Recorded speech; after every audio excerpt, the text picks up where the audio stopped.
The train groaned, a beast of steam and iron sighing its last breath as it surrendered to the heat of Prosperity Flats. When it finally shuddered to a halt, a single figure descended onto the splintered platform, and the dust-caked town fell silent. She was a slash of impossible color in a world of brown and gray. A dress the color of a poppy in full bloom, made of silk that shimmered even in the flat, oppressive light of the Nevada sun, clung to a frame that seemed too delicate for this harsh country. Her hair was a knot of polished jet, and her face, though pale with exhaustion, was a mask of serene composure. This was May, and she was the punchline to a joke she had not yet heard. Across the dusty track, leaning against the sun-bleached wall of the general store, Fletcher Vance allowed a slow, cruel smile to spread across his face. He nudged the man beside him, one of his father's ranch hands. "See? Told you old man Abernathy and Reno would do it. Shipped her all the way from San Francisco. A genuine china doll for our poorest dirt scratcher." The joke had been his idea, a piece of casual cruelty to twist the knife in the ribs of Arthur Bishop, a man who refused to break. Fletcher had intercepted Arthur's modest advertisement for a wife in the territorial paper, a desperate plea from a lonely man. With a well-placed bribe and a forged letter, he had arranged for a bride far grander than any homesteader could afford, let alone one whose farm was choking on dust. The humiliation would be exquisite. A man detached himself from the shadows of the station house. Arthur Bishop looked precisely as Fletcher had described him. His shoulders were stooped, not from age, but from the unending labor of fighting a losing battle against the earth. His clothes were patches held together by stubborn thread, his face weathered into a map of hardship, and his hands were gnarled and calloused from his work. He moved with a slow, deliberate gait, as if conserving a finite supply of energy. He stopped before the woman in red, his hat in his hands, his eyes fixed on the dusty tips of his boots. The silence stretched, thick and heavy with the town's unspoken ridicule. May stood perfectly still, her hands clasped before her, her gaze level. She took in the man before her, the jeering faces across the way, the parched, unforgiving landscape.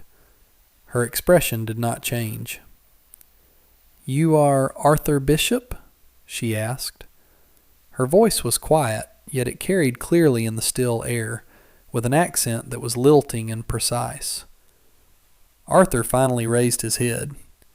His eyes were a startlingly clear blue, and in their depths there was not defeat, but a profound weariness, and, seeing her, a flicker of deep shame. "I am, ma'am," he rasped, his voice rough from disuse. There's been a mistake. A cruel one, I reckon." He gestured vaguely toward the grinning men. "This wasn't my doing. I can buy you a ticket for the train back east. It'll leave in the morning. I'll sleep at the station to make sure you're safe." He was offering her an escape from his own humiliation. It was a gesture of decency she had not expected. May looked from Arthur's earnest face to Fletcher Vance, whose smirk told her everything she needed to know about the nature of this place. She had been bought and shipped like cargo, the centerpiece of a public shaming. Going back was not an option. There was nothing to go back to but a different kind of poverty, a different kind of cage. "There is no mistake," she said, her chin lifting a fraction of an inch. "I have come to be your wife. I will honor the arrangement." A ripple of laughter came from across the street. Arthur's face flushed a dark red. He looked utterly lost, a man trapped in a nightmare. But her resolve seemed to give him a spine of his own. He swallowed hard. "All right then," he said, his voice low. "My wagon is over here." The journey to his homestead was made in near silence. The wagon was as worn as its owner, the horse a skeletal creature that plodded with grim determination. The land grew progressively more desolate, the sagebrush thicker, the soil paler. The farm, when they reached it, was even worse than the town's mockery had suggested. It was a small, clapboard cabin surrounded by fields of withered corn stalks and cracked earth. A lone, struggling oak tree provided the only shade. It was a picture of absolute failure. Arthur carried her single small trunk inside. The cabin was stark but immaculately clean. A narrow bed was in one corner, a cold stove in another. A rough-hewn table with 2 chairs stood in the center. It was the home of a man who had nothing. "You can have the bed," he said, his back to her. "I'll sleep in the barn." He gestured to a small, collapsing structure nearby. "It ain't much. I'm sorry." He fled before she could reply, the weight of his shame a palpable thing in the small room. Left alone, May's composure finally cracked. She sank onto one of the chairs, the magnificent red dress pooling around her like spilled blood against the raw wood floor. She had traded one prison for another, a gilded cage for a cage of dust and despair. Her gaze swept the room, cataloging the poverty, the utter lack of comfort or hope. And then she saw it. On a small, crudely made desk in the corner sat a single object that did not belong. It was a thick, leather-bound ledger, its corners reinforced with brass. Unlike everything else in the cabin, it was not worn or faded. It was clean, the leather oiled, the spine uncreased. It looked important. It looked cared for. In a home where every object screamed of neglect born from desperation, the ledger whispered of purpose and meticulous attention. It was a contradiction that snagged in her mind, a single discordant note in a symphony of failure. The days that followed settled into a grim routine. Arthur worked from before sunrise until after sunset, a silent, relentless battle against his dying land. May took over the cabin, cooking the meager rations of beans and salt pork, mending his worn clothes, and bringing him water in the fields. They spoke little, 2 strangers bound by a contract of cruelty, circling each other in a dance of politeness and shared misery. The town left them alone, the joke having run its course. Now they were just waiting for the punchline, for Arthur Bishop to finally be starved off his land. The architect of that starvation was Sterling Vance, Fletcher's father. His vast cattle empire, the Diamond Five, surrounded Arthur's small plot. Vance coveted the land not for its soil, but for the creek that trickled through it, one of the few reliable water sources in the valley. He had tried to buy Arthur out, but Arthur, for reasons no one could understand, refused to sell. So Vance had resorted to a slower, more patient kind of violence. A crisis came a week after May's arrival. Arthur came back from the creek bed, his face pale beneath its layer of dust. "He's done it," he said, his voice flat. "Vance. He's dammed the upper fork. The creek's down to a trickle. It'll be bone dry by tomorrow." It was a death sentence. Without that water, the last of his garden would wither, his horse would weaken, and he would have nothing. The next morning he put on his least tattered shirt and announced he was riding into town to see the territorial clerk.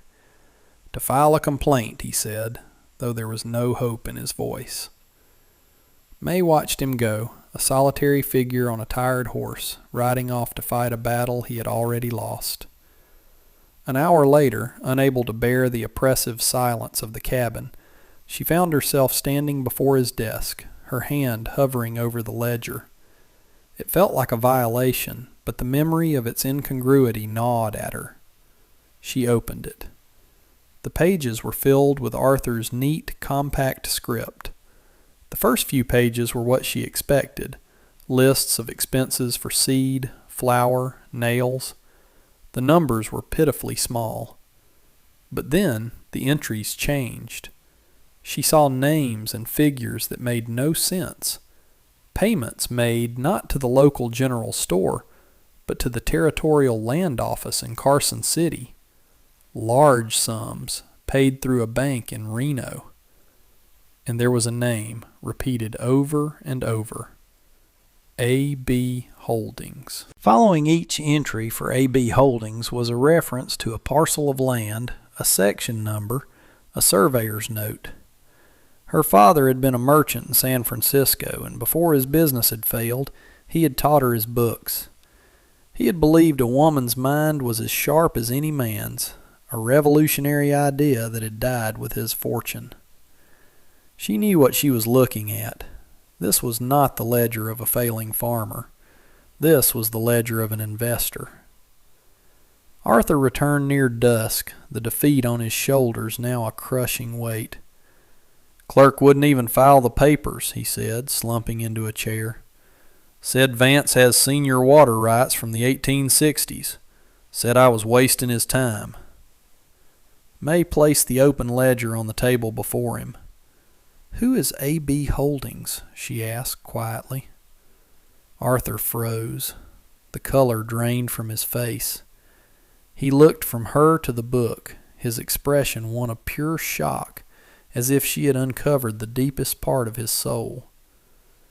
That's just business," he stammered. "These are payments for land deeds," she pressed, her finger tracing a line. "And water claims. Not here, all over the valley. Small parcels. Unclaimed springs. Why are you paying for them through Carson City?" Before he could answer, the sound of hoofbeats interrupted them. 3 riders crested the small hill overlooking the cabin. It was Fletcher Vance and 2 of his men. They didn't dismount, instead wheeling their horses around the small withered garden, deliberately trampling the last of the green shoots. Fletcher's eyes landed on May, who had stepped out onto the porch. He smirked. "Enjoying your new palace, sweetheart?" he called out. He then turned his attention to Arthur. "My father is a generous man. He knows you're finished. He's offering you one last chance. $50 for your deed. Take it, or he'll have the sheriff out here to evict you for defaulting on your supply bill at the store."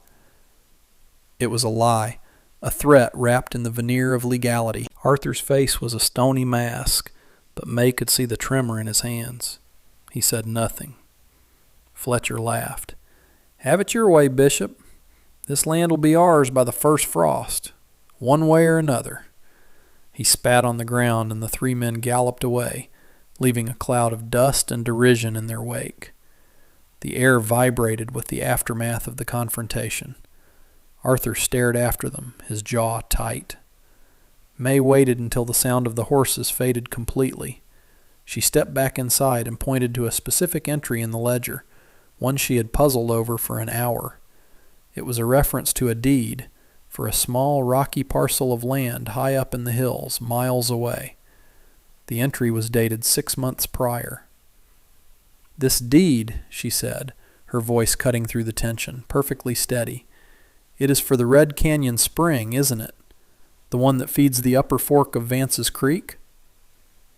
Arthur turned slowly from the door. He looked at her, truly looked at her, for the first time. The mask of the simple, defeated farmer fell away, and in his eyes she saw a flicker of something sharp and calculating, something she had not seen before. He did not answer, but his silence was a confession, and in that moment she understood. The joke was not on Arthur Bishop. The joke was on the Vances. That night, the dam of silence between them finally broke. They sat at the small table, the ledger open between them like a sacred text. The lantern cast a warm, flickering glow, creating an island of intimacy in the vast, dark prairie. "My father wasn't a farmer," Arthur began, his voice low and transformed, stripped of the weary resignation he wore like a cloak. "He was a surveyor for the railroad back east. He taught me about maps, land, and the value of water. When he passed, he left me a small inheritance. Not much, but enough. I came out here and saw how men like Sterling Vance operated. They don't build, they devour. They use debt and drought like weapons to swallow the small homesteads, consolidating power until they own everything." He leaned forward, his passion a stark contrast to his usual quiet demeanor. I knew I could never fight him head on. He owns the town, the clerk, the law. So I decided to become a ghost.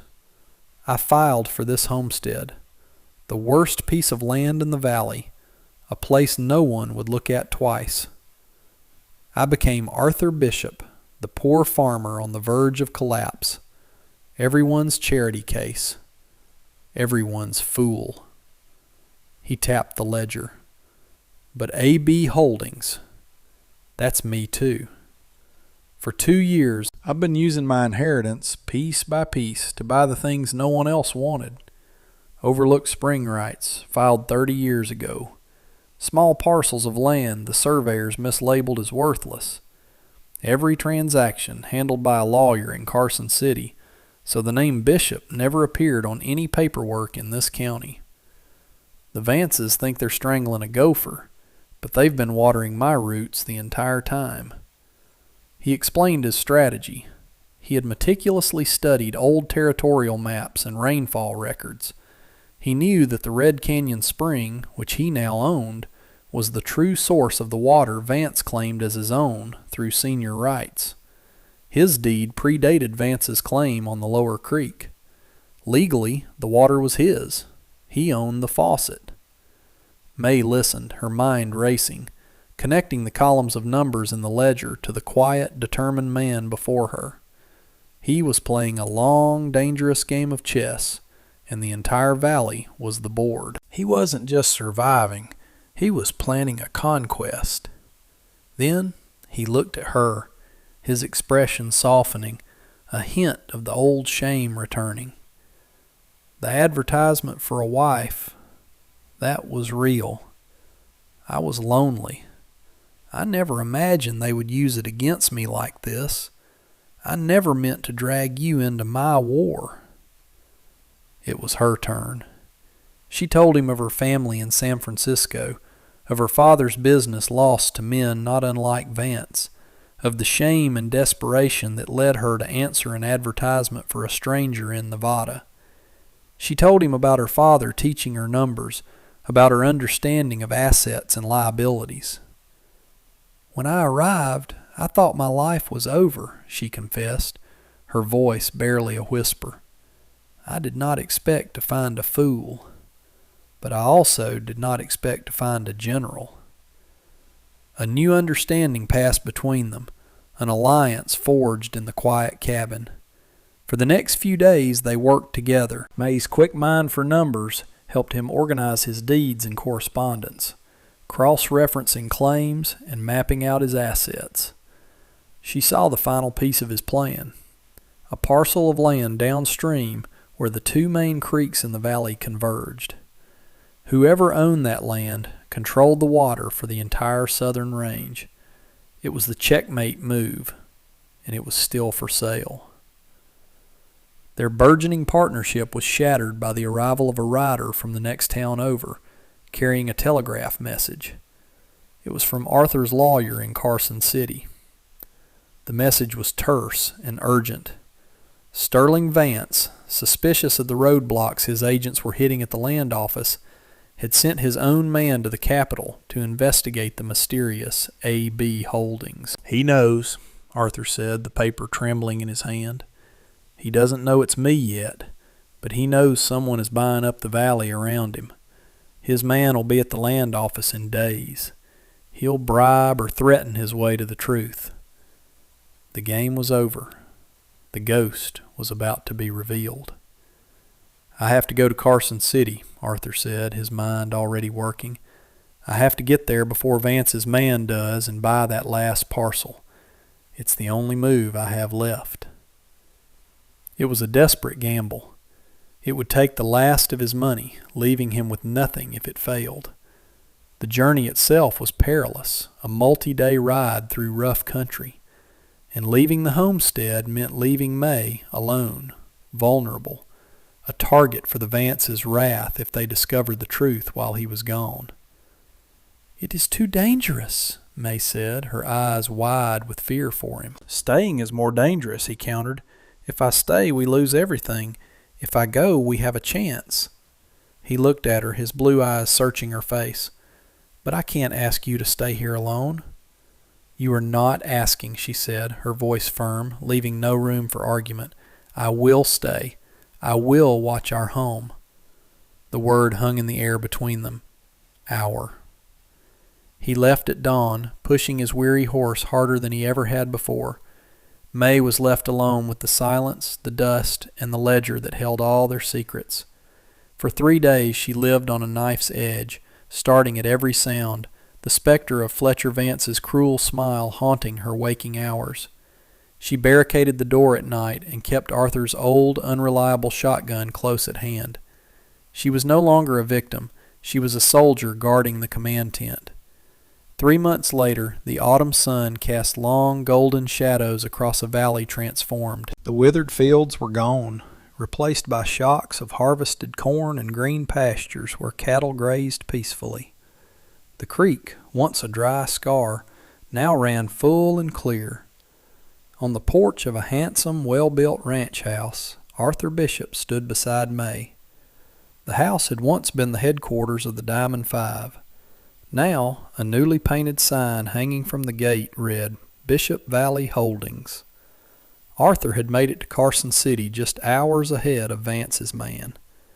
The deed for the final crucial parcel of land was filed in his name, not the holding company's.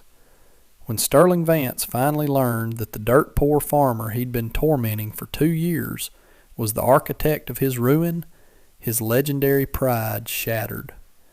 In a fit of rage, he sent armed men to seize the Red Canyon Spring by force. It was a fatal miscalculation. The illegal act brought a U.S. Marshal down from Reno.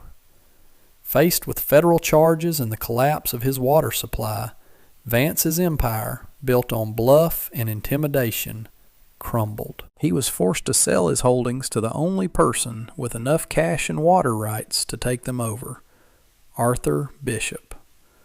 Sterling and Fletcher Vance had left the territory in disgrace, their power broken. Arthur had not hoarded his victory. He had drawn up fair water contracts for the other small homesteaders in the valley, the ones the Vances had been slowly squeezing. He had broken the syndicate's hold, and in doing so, had brought true prosperity to Prosperity Flats. May was no longer the woman in the poppy red dress. She wore a simple, practical dress of blue calico, but she stood taller, her quiet composure now radiating an unshakable strength. Inside the house, draped carefully over a wooden chest, was the red silk dress. It was a museum piece, a relic from another life. Arthur came to stand beside her, following her gaze to the dress. "I often think about that day at the station," he said, his voice filled with a quiet wonder. "You, standing there in all that red. I thought you were the most beautiful, terrifying thing I had ever seen." He had never spoken of love, not in words, but it was there in the way he looked at her, in the way he had rebuilt this valley not just for himself, but for her, for the future he now believed was possible. May looked from the dress to the green, thriving land outside the window. "A man's worth isn't in the land he owns," she said, her voice soft but sure. "It's in the things he is willing to protect." He reached out and took her hand. His was still calloused and rough from a lifetime of work, but his touch was gentle. Together they looked out at their valley, a testament to a quiet man's patience and a brave woman's resolve, a future built from a secret ledger and a cruel joke that had, against all odds, blossomed into hope. And that brings us to the end of this one. If you stayed with me all the way through, thank you. Stories like this one only get told because folks like you sit down and listen. If you liked what you heard, go ahead and hit that like button. And if you want more stories from the old frontier, subscribe so you don't miss the next one. Until then, take care of yourself, and thanks again for being here.